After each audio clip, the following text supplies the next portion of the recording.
A Juicy Lucy is a burger with cheese stuffed inside the patty, so when you bite in, you get a molten, melty center instead of cheese on top. But it only works if you cook it right. I start by slicing a big pile of onions. Each burger gets a mountain of grilled onions, don't be shy, into a cast iron pan with butter and salt. It'll take a while, but it's worth it. While those cook, I slice up some dill pickles, then prep the cheese for the classic diner-style melt. I'm using Kraft singles, stacked and cut into little squares that tuck perfectly into the center. For each burger, I split a large patty in half and roll each piece into a ball. Smash them out between parchment, one for the base, one for the top. Cheese goes right in the middle, then seal it up tight. No visible seams. You want a smooth edge all the way around to keep the cheese from leaking out. On a preheated camp grill, the patties go down, press gently for good contact, and season with steak spice. The key here, don't rush the heat. Sear the first side for about 2 minutes, then drop the temp so it cooks low and slow. You want the center fully cooked without burning the outside.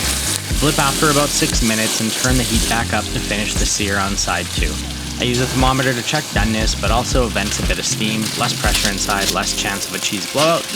Foil tent to help finish, then off the grill and onto toasted buns, mayo, mustard, grilled onions, pickles, and that cheese stuffed patty. This is a Juicy Lucy. I hope you give it a try.